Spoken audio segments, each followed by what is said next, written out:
보여줍니다. 우리 교회도 오늘 대강절 첫 번째 주일 예배를 마친 다음에 오후 예배 마친 다음에 성탄 장식을 하려고 합니다.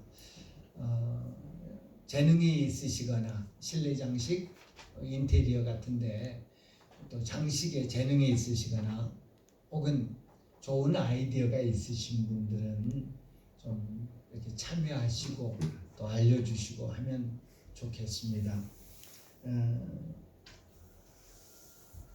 연인들이 사랑 고백을 하거나 프로포즈를 하거나 할 때 아주 분위기를 중요하게 여깁니다. 그래서 촛불도 켜고 풍선도 장식해서 달고 하는 그런 분위기 조성을 한 다음에 사랑 고백을 하든 프로포즈를 하든 어떤 생일 축하를 하든 그런 일들을 하는 것을 우리가 봅니다. 커피를 마셔도 야 어디가 분위기가 좋더라 하면서 일부러 차 타고 멀리까지 가서 커피숍을 찾아가서 커피를 마시는 분들도 많이 있는 것을 봅니다. 우리의 성탄 장식과는 별개로 하나님이신 예수님은 우리의 죄를 대속하시기 위해서 인간의 몸으로 이 땅에 오셨습니다. 성탄 장식을 안 해도 아무런 장식이 없었어도 예수님은 이 땅에 오셨습니다. 그럼에도 불구하고 아름답게 장식해서 사람들의 시선을 끌고 그리고 성탄절이 되었다. 예수님이 인간의 몸으로 이 땅에 오신 그 날이 되었으니 행복하고 기쁜 그런 성탄절을 맞이해라 라는 의미로 장식을 하는 것 결코 나쁘지 않은 일입니다. 때로는 너무 과하다 할 정도로 그렇게 장식을 하는 경우도 없지 않습니다만은 그럼에도 불구하고 주님의 오심을 축하하고 함께 기뻐합시다. 함께 그분을 맞아드립시다 라는 의미로 이 성탄 장식을 하는 것 결코 낭비가 아니라고 생각합니다. 이제 우리는 대림절 혹은 대강절이라고 불리는 4주의 기간과 그리고 크리스마스라고 부르는 성탄절을 맞이합니다. 이 기간은 즐거운 기대로 가득한 계절입니다. 물론 옛날에 우리 교회 전통이 성탄절에는 선물을 주고받는 그런 전통이 있었습니다. 특히 아이들에게 산타클로스가 선물을 가져다 준다라고 그렇게 전설처럼 이야기되어져서 그런 선물에 대한 기대 또 만남들에 대한 기대, 축하에 대한 기대들이 있습니다. 사회의 변화, 인간관계의 변화 등 때문에 성탄절이 연말 연시로 일컬어지는 이 기간에 분위기가 많이 바뀌었습니다. 교회 종소리가 사라지고 새벽송 도는 일이 어려워지게 됐고 또 교회에서 모여서 올라이트를 하면서 함께 교제하던 그런 일도 힘들어지게 되고 하는 그런 여러 가지 변화가 있습니다만은 주님의 오심을 기억하면서 그분의 오심의 의미를 우리 마음에 새기면서 기뻐하고 축하하고 기억하는 우리의 마음은 결코 변해서는 안 될 것입니다. 아니 변할 수가 없습니다. 대림절 동안 우리는 구세주의 탄생을 고대합니다. 성탄절에는 우리는 그의 오심을 축하하고 그가 행하신 모든 일들에 감사하는 그런 기회를 갖습니다. 하나님과 동등된 하나님의 본체이신 그분이 인간의 몸으로 성육신하신 일은 정말 놀라운 일이요 하나님께서 기가 막히게 준비한 구원의 길, 구원의 방법이라는 것입니다. 사람들은 상상도 못했던 그런 일들을 우리 하나님은 이루셨습니다. 따라서 우리는 그것을 세상에 알리는데 좀 더 적극적이어야 되겠고요. 언제부터인가 우리 사회에 뭐 술집에서 뭐 혹은 일반 뭐 백화점이나 상점 등에서 막 그냥 기쁘다고 오셨다고 스피커로 그냥 그렇게 캐롤을 틀고 또 성탄 장식을 하고 그러는 모습을 보면서 우리 교회는 좀 차분하자라는 의미로 성탄절에 대한 그런 축하 행사들을 줄였는데 그것이 지금 와서 생각해 보면 사탄의 계략이 아닌가라는 그런 생각까지 들 정도입니다. 살아가면서 우리는 많은 곳을 방문하기도 하고 누군가의 방문을 받기도 합니다. 얼마 전 미국에 사시는 저희 친척이 전화를 하셨어요. 형수님 오랜만입니다. 정말 오랜만에 통화를 했거든요. 어떻게 사시냐고 안부를 묻고 지금 미국이냐고 물었더니 미국에서 전화한 줄 알고 물었더니 한국에 오셨답니다. 그러면서 이제 저에게 이런 여러 사람들의 근황을 묻고 그래서 한번 만나자고 형수님 뵙고 싶습니다 라고 이제 만나자고 이야기를 하고 이제 시간을 봐서 연락 주시겠다고 그러더니 그냥 들어가셨나 봐요. 이제 오랜만에 정말 십수년 만에 한국에 오셨기 때문에 이제 만나야 될 사람도 많고 일정도 많고 그렇겠습니다만은 그냥 들어가셔서 제 마음이 많이 섭섭하더라고요. 우리를 방문하는 모든 사람들의 방문이 그와 같다고 할 것입니다. 기쁨의 만남을 갖지만 그 만남이 영원히 지속되지 않습니다. 누군가를 방문하고 그리고 그 방문 일정을 마치고 떠날 때 아쉬움이 남습니다. 누군가가 나를 찾아왔는데 언젠가는 또 떠나야 합니다. 영원하지 못하다는 말입니다. 하지만 우리 주님의 방문은 다릅니다. 주님은 임마누엘의 하나님으로 우리와 함께 하시기 위해서 오셨고 함께 하셨고 앞으로도 함께 하실 것입니다. 주님은 말씀하십니다. 세상 끝날까지 내가 너희와 함께 있을 것이다 라고 말씀해 주셔서 그분의 방문은 이례적인 방문이 아니요 잠깐 있다가 떠나가는 그런 방문이 아니다 라는 것을 우리가 알 수 있습니다. 우리가 그분 안에, 그분이 우리 안에 계셔서 우리의 만남을 영원하게 하십니다. 예수님의 방문이 우리를 구원하기 위함이요 우리는 그 구원을 위해서 하나님의 방법 예수 그리스도를 인간의 몸으로 이 땅에 보내신 그 방법을 신뢰합니다. 누군가의 편지나 글을 읽을 때 서문 혹은 그 편지의 앞부분을 잘 살필 필요가 있습니다.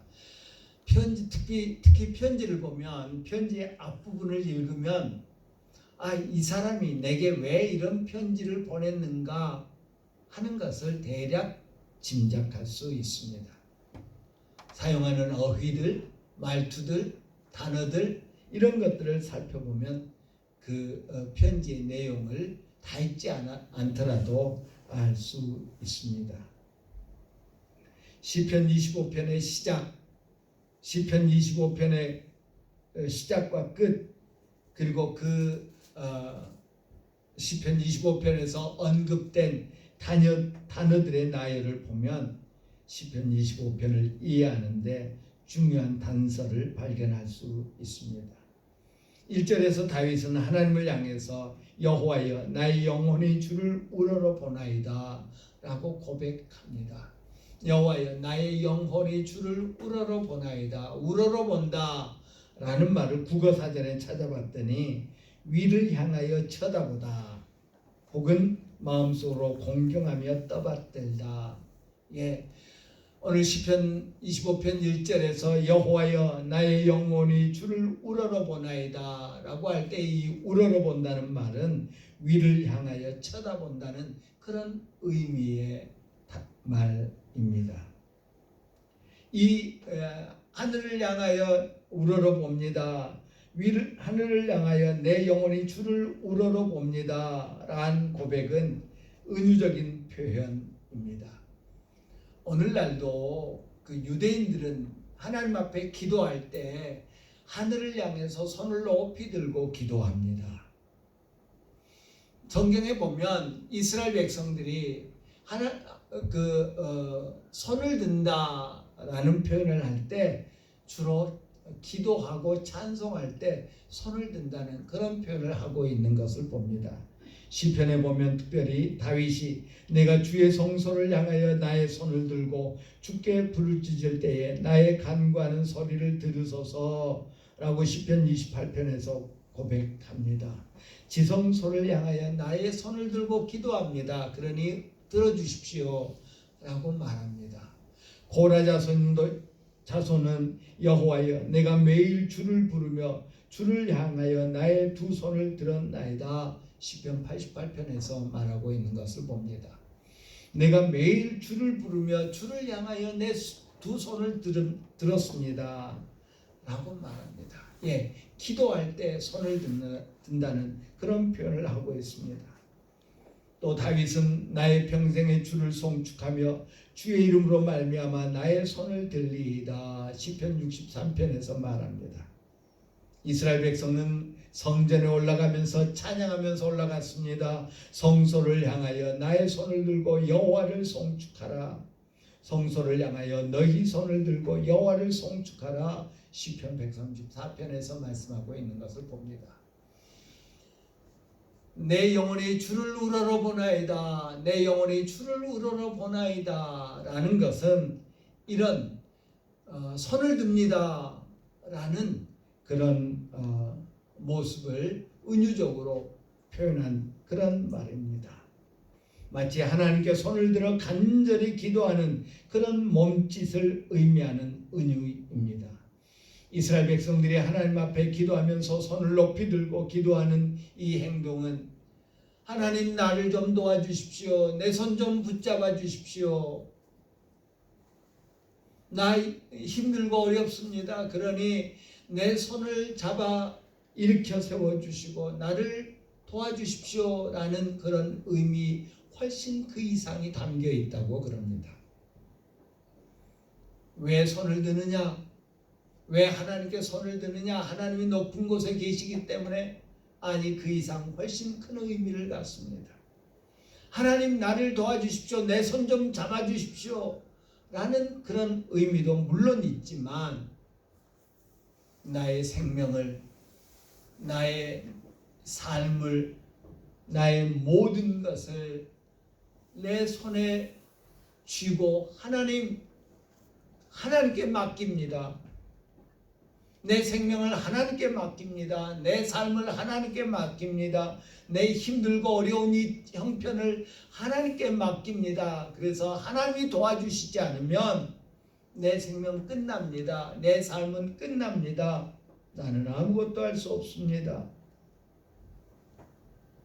나의 정체성, 나의 나됨, 나의 생명을 하나님께 뻗은 손에 쥐고 자신의 생명이 전적으로 그리고 오직 하나님의 도움에만 달려있다는 것을 말하는 그런 행위가 바로 손을 들고 기도하는 그런 모습이라고 합니다.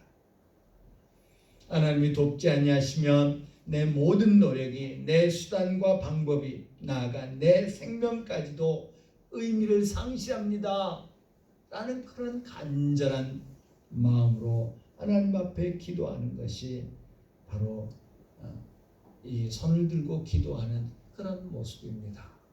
마찬가지로 오늘 내 영혼의 주를 우러러보나이다 라고 할 때 그것은 단순히 그냥 하늘을 쳐다봅니다를 훨씬 뛰어넘어서 내 인생의 모든 의미가 주님께 있음을 상징적으로 표현하는 것입니다. 저는 영화 미션이라고 하는, 요즘 그 넬라 판타지라고 하는 그 노래를 많이들 부르지요. 넬라 판타지가 세상에, 넬라 판타지라고 하는 이제 노래가 가사말을 붙여서 노래가 됐는데, 선율이 바로 미션에서 나오는 그런 오보의 곡인데, 그 영화를 참 저는 감명 깊게 봤습니다. 물론 남미의 카톨릭적인 배경입니다만은 그 미션이라고 하는 영화에서 로드리고 멘도사라고 하는 사람은 영화 전반부 내내 아주 나쁜 사람으로 나오죠. 노예를 마치 짐승을 사냥하듯 노예 사냥을 해가지고 잡아다가 파는 노예 상인입니다. 뭐 도덕 또 혹은 뭐 양심 이런 것과는 전혀 거리가 먼 그런 사람이 바로 멘도사라고 하는 사람인데, 영화 중반부에 그가 예수님을 만납니다. 예수 믿게 됩니다. 그 다음에 예수님을 만난 그는 지금까지 그가 살아왔던 삶이 얼마나 악하고 더럽고 포악한 것인지를 깨닫게 됩니다. 자기 죄가 너무나 크다. 사람 죽이기를, 노예는 사람이 아니라고, 흑인들은 원주민들 흑인들은 사람이 아니라고 생각했고, 그래서 순순히 따라오지 않으면 가차없이 죽이고 사냥을 하고 사람 사냥을 하고 하는, 그리고 이제 돈 받고 팔아넘기는, 노예로 팔아넘기는 그런 일들이 얼마나 하나님 앞에 큰 죄인가를 깨닫습니다. 그리고 그 죄책 때문에, 죄의 짐 때문에 고민합니다. 그는 자기가 원주민들을 사냥할 때 쓰던 모든 것들, 갑옷이랄지 혹은 칼이랄지 창이랄지 이 모든 것들을 큰 보자기에 담고 그것을 메고 다닙니다. 아주 상징적인 행위죠. 자기가 지은 모든 죄를 짊어지고 다닙니다. 어디를 가도 단 한순간도 그것을 내려놓지 않습니다. 그리고 수도사 생활을 합니다. 동료 수도사들이 보기에 안타까워서 그거 이제 내려놔도 된다. 그 정도 참여했으면 충분하다. 내려놔라. 예, 그것을 짊어지고 그 절벽을 오르기도 합니다. 폭포가 쏟아지는 그런 절벽을 오르면서 원주민들을 향해서 복음을 전하는 수도사 역할을 합니다. 그리고 영화가 끝나갈 무렵에 역시 그것을 메고 그 폭포 물이 떨어지는 미끄러운 길을 올라서 가고 있습니다. 함께 가던 한 수도사가 그것을 보기가 너무 민망하고, 자칫하면 발을 미끄러운데 밟아서 떨어져 죽을 수도 있는 그런 상황이기 때문에 안타까워하다가 동료 수도사가 허리춤에 차고 있던 칼을 꺼내서 멘도사가 메고 있던 이 보자기에 줄을 끊어버립니다. 무거운 그 보자기는 그대로 저 아래 강으로 떨어져서 깊숙한데 잠기게 됩니다. 더 이상 그것을 다시 끄집어낼 수도 없게 됩니다.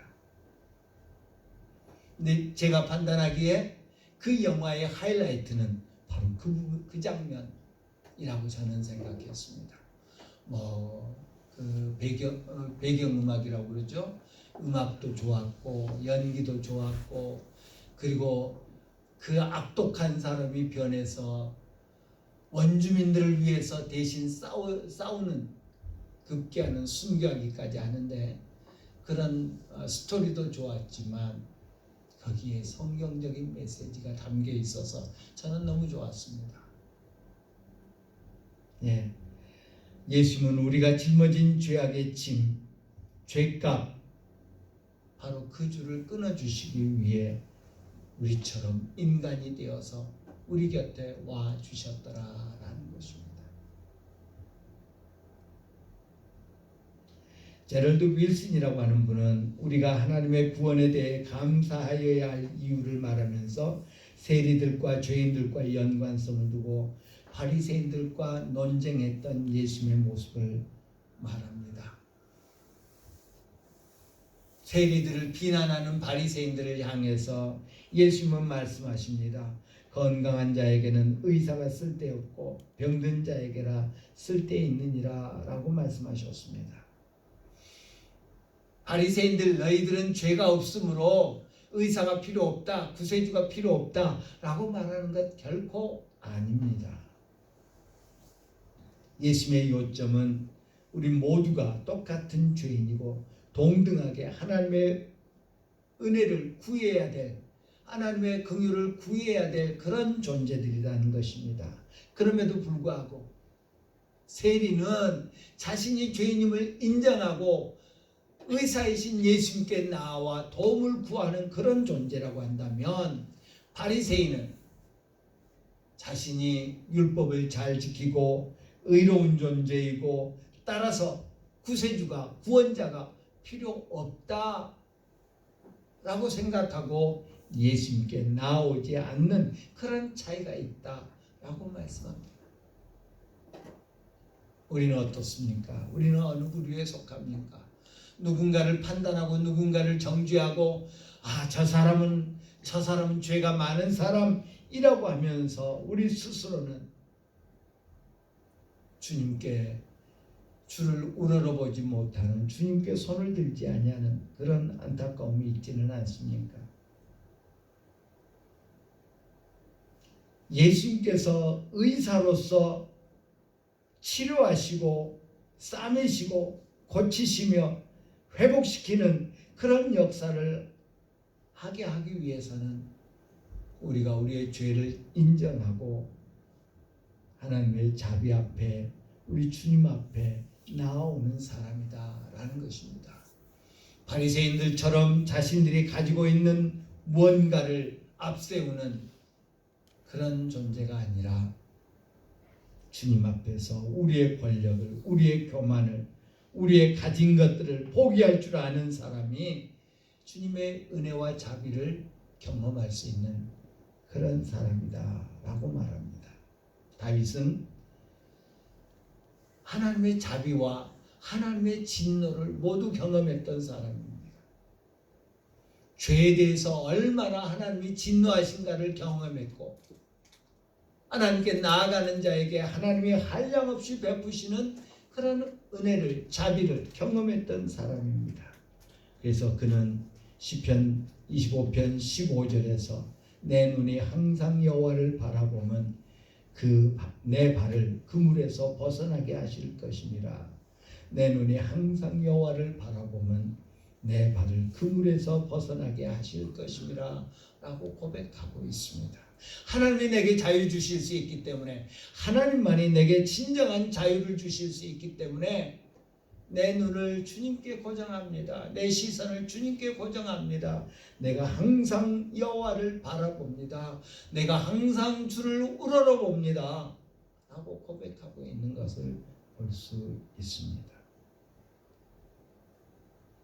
사탄의 손아귀에서 우리를 자유하게 하실 분은 예수 그리스도십니다.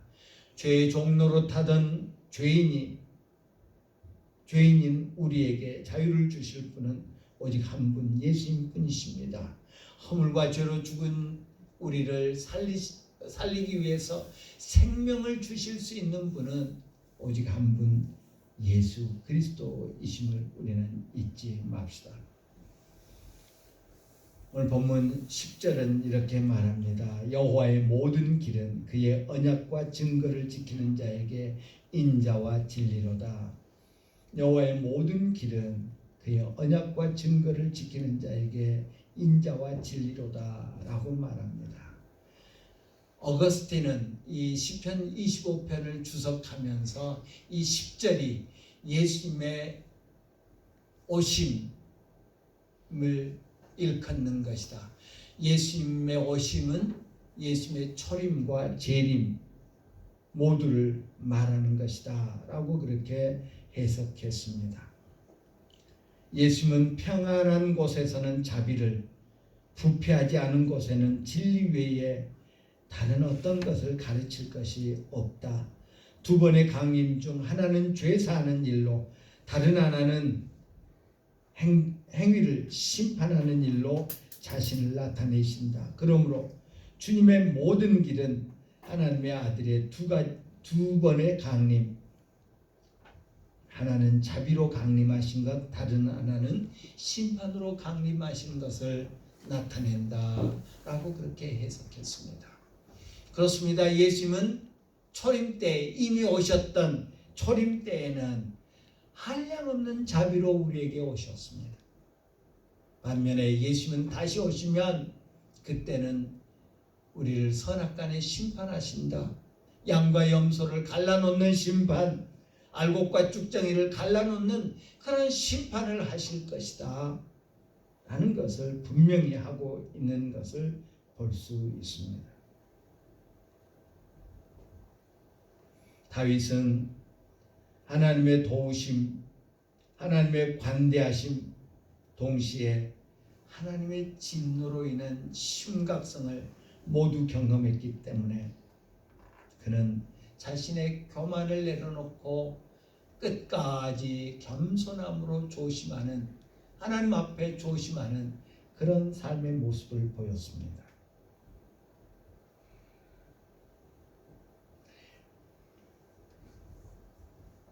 예수님께서 초림 때 자비로우셨고 재림 때 그는 심판주로 우리 가운데 임하실 것입니다. 하나님을 신뢰하는 사람은 믿음으로 행동할 것입니다. 그리스도인은 하나님이 누구신지, 그가 약속한 것이 무엇인지, 그가 하신 일이 무엇인지, 기쁨과 풍요의 때뿐만 아니라 어둠, 유혹, 버림, 역경, 환난의 때에도 그의 백성이 어떻게 그를 신뢰하는지를 알고 담대하고 용기를 가져야 한다고 커크 윌리엄은 그렇게 이야기를 했습니다. 유명한 선교사였던